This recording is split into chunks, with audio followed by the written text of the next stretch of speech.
¿Qué tal? Qué gusto saludarles en estas cápsulas insignia y hoy me da muchísimo gusto recibir al licenciado Indalecio Montemayor. Él es especialista en temas de educación afectiva y sexual. Gracias por estar con nosotros. Encantado, Bienvenido. muchas gracias. A ver, en mis tiempos o en nuestros tiempos se hablaba solamente de sexualidad y era todo lo que tenía que ver con ello, pero pues de un tiempo a la fecha digamos que se ha hecho más común el término educación afectiva y sexual, afectividad y sexualidad. ¿Por qué de la mano? Hay que complementarlas porque si no está incompleto. A veces, y creo que nos facilita más a los papás poderlo transmitir a nuestros hijos. Y es que a veces nos quedamos con lo mecánico, nos quedamos solamente con el tema físico, cuando en realidad somos personas bien completas. Somos personas que tenemos emociones, que amamos diferente, que socializamos, que tenemos historia, vaya, nos afecta nuestro entorno. Entonces, qué bueno que papá y mamá podamos educar en lo que es una verdadera educación en la afectividad y sexualidad, hablando de la persona completa y no de partecitas, sino hablar de todo el complemento que es. ¿Y cómo se da este complemento? Es decir, ¿cuál es la diferencia entre la afectividad per se y la sexualidad? Fíjate que a veces nos toca a muchos papás solamente centrarnos en cómo es una relación sexual. Y ese es el pensamiento de muchos. Obviamente, si pensamos en eso, no cabe para un niño de kinder, no cabe para un niño de primaria menor y para muchos papás no cabe ni en primaria mayor. Pero cuando estamos hablando de afectividad y sexualidad, cuando estamos hablando y entendiendo ahora sí lo que es la sexualidad por completo, sí estamos hablando de la complementariedad que es la persona, todas sus dimensiones, todo su ser, todo, no nada más la parte física, sino cómo crece, cómo el hombre vive siendo hombre, cómo la mujer también vive siendo mujer. Y hablándoles desde el niño más chiquito, esas diferencias tan simples, pero que nos hacen tan diferentes y tan complementarias. A mí me parece que este tema no es exclusivo de ciertas edades, al contrario, es una maravilla poderlo platicar con nuestros hijos en todas las edades. Yo sé que es un tema muy extenso, pero ¿cómo poderlo abordar? Claro, porque hay que hacerlo desde pequeños, ¿no? De acuerdo a lo que nos dices. ¿Cómo abordar, digamos, en cada etapa o cómo ir avanzando en platicar con ellos de estos temas tan importantes? A veces los papás nos centramos en la educación formal, pero la realidad es que papá y mamá nos toca mucho la educación informal, es decir, una conversación de lo más natural, de que vamos manejando, de que fuimos hasta un rancho y en el rancho vieron a la vaca y vieron al toro y cosas tan sencillas de que vieron ahí a los becerritos y demás. Ahí ya estás hablando de sexualidad. Cuando estás hablando con su hijo de cómo se llama cada parte del cuerpo, eso es hablar de sexualidad.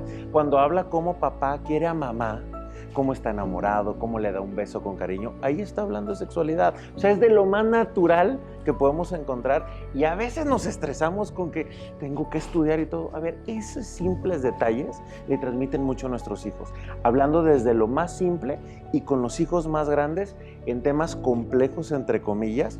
Quisiera ver una serie juntos, quisiera ver una película. Oye, es normal que ellos se acaban de conocer y ya viven de esta manera. Oye, pues ya son conversaciones que a ellos les toca vivir. Bueno, es de lo más casual. No estamos hablando de una clase formal donde tiene que estar en un aula. Estamos hablando en el día a día, en una comida, en un andar en un carro. Es lo más simple. ¿Qué términos se deben usar? Porque también, pues, híjole, regreso al tema de las generaciones, ¿no? Pero creo que ha habido un cambio y pues las nuevas generaciones que tienen hijos pequeños a lo mejor como ya están más preparados o escuchan más de la importancia de hablar con los términos correctos, los términos simples y llanos. A mí me parece que depende de la situación de cada hijo, porque hay hijos que si a lo mejor yo no he hablado de esos temas, me tendré que adaptar a los términos que ya utiliza. Y poco a poco le ayudo a mueblar mejor la cabecita como la tiene, para complementarlo con los términos adecuados con su verdadero significado. Por el otro lado, cuando tengo hijos más pequeños, yo sí llego primero y yo pongo el término adecuado. Desde un hijo chiquito decirle a cada parte del cuerpo por su nombre, sin ningún miedo y con toda naturalidad. Y con el hijo mayor decir el para qué, no solamente el cómo, que a veces los papás nos queremos entrar. Es para qué y es para algo mucho más grande esa sexualidad. Decirles que descubran, que puedan encontrar esa maravilla que es toda su persona. Depende de la edad. depende del momento y sobre todo cómo me llevo con cada hijo. Porque podrá ser que con tu hijo de 15 lo llevaste de cierta manera y cuando te toque tu hija de 15 lo harás de otra manera. Cada hijo no hay copy-paste. Ese es un gran punto también. ¿Cómo diferenciar en qué forma debemos abordar a cada uno de nuestros hijos en estos temas? A ver, a los papás algo que nos estresa mucho es ¿cómo quieres que le hable de ese tema a mi hijo, verdad? ¿Cómo? A él se me dificulta más. Con los hijos vamos a hablar de los temas a los que estamos acostumbrados. Si yo solamente hablo de fútbol con mi hijo varón, no hablamos de otro tema. No voy a hablar de amor, no voy a hablar de sexualidad, no voy a hablar de efectividad. Si yo desde ahorita ya empiezo a poner el tema, ya ahorita empiezo a hablar de otras cosas, le variamos, pues claro que va a surgir esa conversación. Lo mismo con mi hija. Hay papás que dicen, oye, ¿cómo quieres que hable de eso? Bueno, ¿de qué hablas ahorita? Mejor dime de qué sí estás hablando. Y te das cuenta que son muy pobres los temas. Solo hablamos de una cosa o dos a lo mucho. Bueno, claro que va a ser bien difícil. Es un tema sumamente íntimo, es un tema tan personal. Pues claro que brincar del solamente fiestas o fútbol, un deporte, una actividad de puras amistades, a brincar algo tan íntimo, tan personal y tan trascendental, pues claro que va a costar. Por eso vale la pena, nunca es tarde, que puedas hablar de otras cosas con tus hijos, que empieces a crecer esa relación como con cualquier amistad la tienes. ¿Qué tan importante es buscar estos espacios de soledad de papá con el hijo, soledad de mamá con el hijo y también con la hija uno y otro? Lo importante en la vida lo calendarizamos.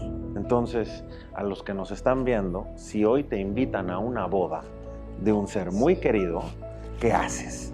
La agendas. No quieres que se te pase.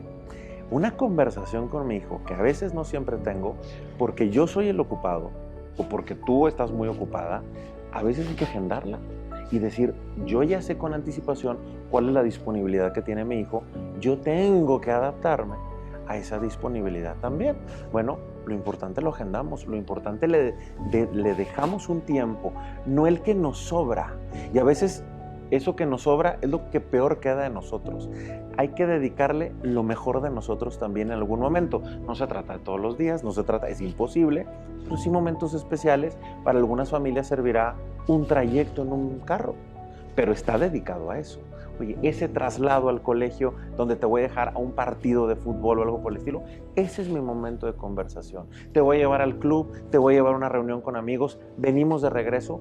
Yo medio planeo para venir solo contigo. No tiene que ser tan formal tampoco. No se trata de ir a un gran restaurante. Es donde encontramos un momento donde se dé con naturalidad esa plática con el estilo que cada uno tengamos. Ahora, ¿qué tan adecuado es que papá hable con la hija de este tema, que mamá hable con el hijo de estos temas?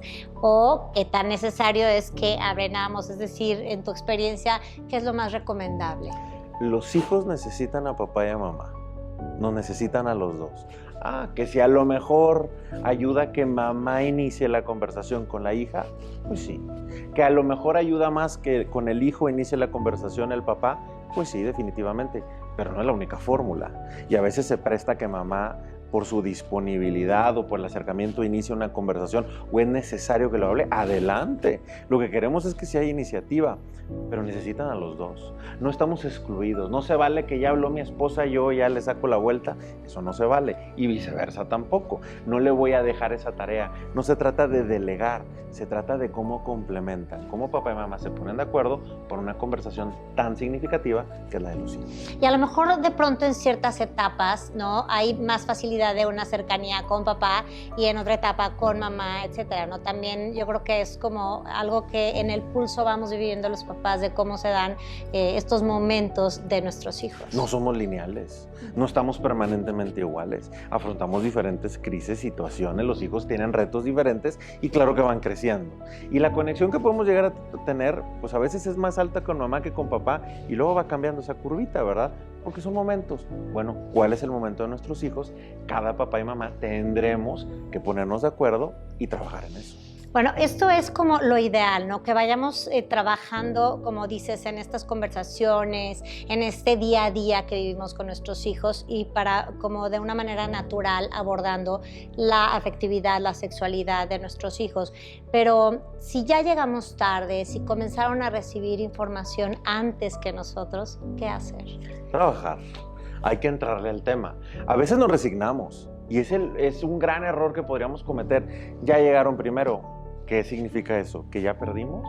¿Que ya nuestros hijos no pueden conocer la información? A ver, nuestros hijos son sumamente inteligentes.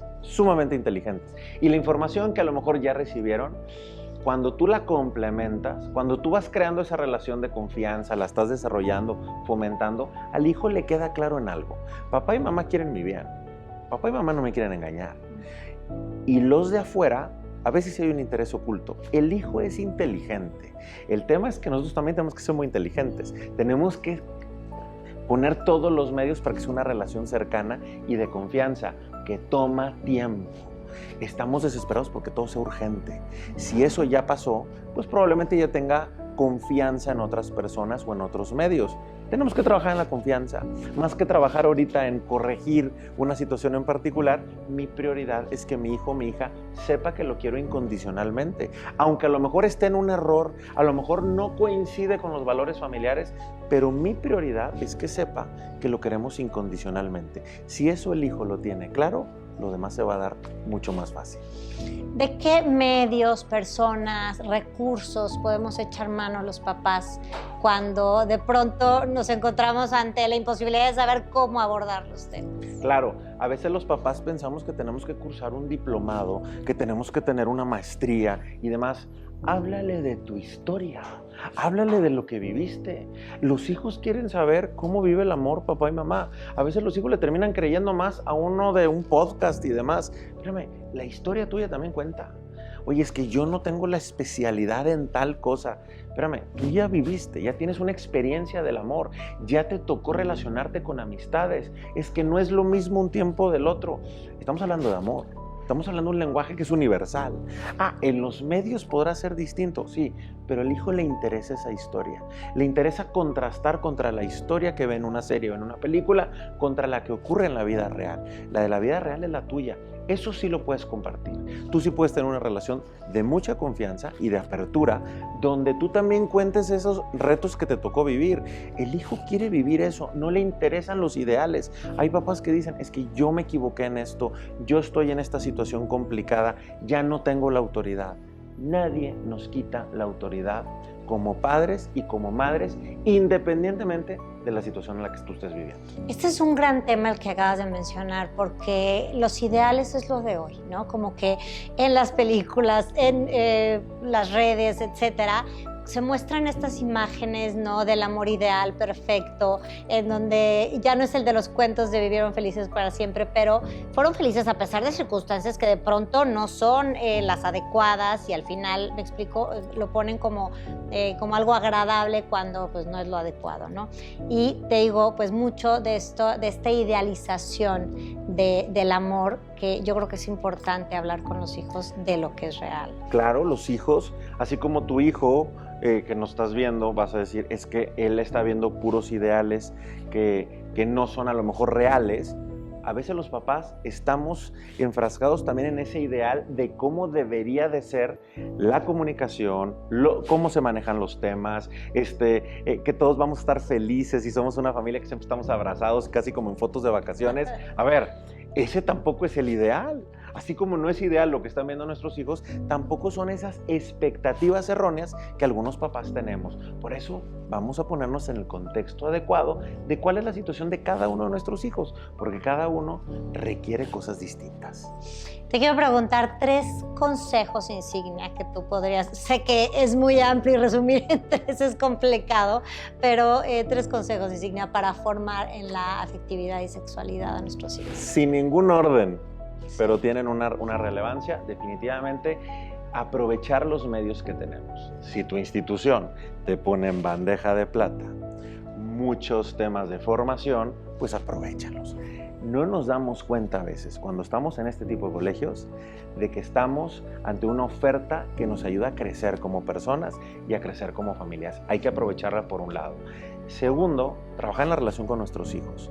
Definitivamente, a veces pensamos que ya hacemos check cuando cumplimos algunas cosas simples. Y simples me refiero a voy al partido de fútbol, voy y lo llevo a tal club. Y ya cumplimos. A ver, a veces nos falta tener una relación personal como la tienes con una amistad. Con una amistad le dedicas tiempo, con una amistad Tú compartes de tu mundo y recibes del mundo esa amistad. Lo mismo necesitan tus hijos. Y por último, y no por eso menos importante, nuestra relación de pareja. A veces nos enfocamos mucho en los hijos, pero olvidamos al cónyuge.